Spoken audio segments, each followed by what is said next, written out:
Thank you. One of the most important of all skills is that of forgetting.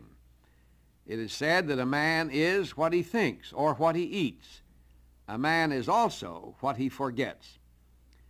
I'm not trying to be paradoxical when I say that to be happy and successful, you must cultivate the ability to say to yourself, forget it.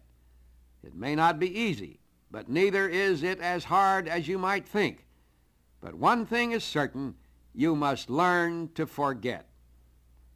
Memory is one of the greatest of our faculties. The ability to retain information and experience is of vital importance. But it is a more subtle art to cast out of the mind, or at least from a commanding place in it, failures, events, unhappy things that should be forgotten. At the precise moment a man determines to control his thoughts, he is on his way to self-mastery. Let me give you an example of what I mean after this message. Some time ago, Mrs. Peale was at a meeting out on the plains of the far west. There had been a drought and much privation among the farmers on the plains.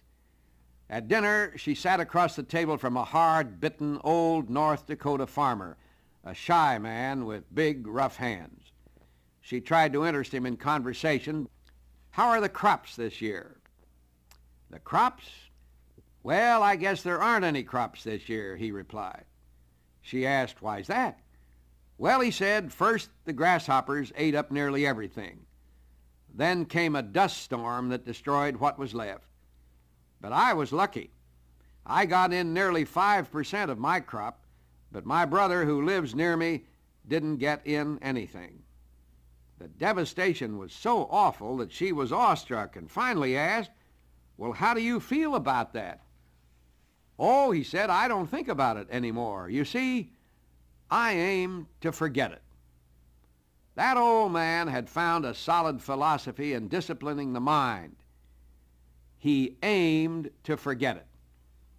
He may have lost one crop, but he saved himself.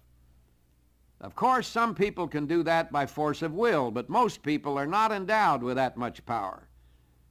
It is very difficult to eject a thought by merely saying, "Be gone." Often such an attempt only tends to fix a thought more firmly in the mind. One must be more subtle. The secret is to substitute thoughts. Expel one thought by substituting a more powerful thought. Think about the future, about the good things that could be made out of the fresh days ahead of you, and you will find it easier to cast out of your mind old troubles and old misfortunes.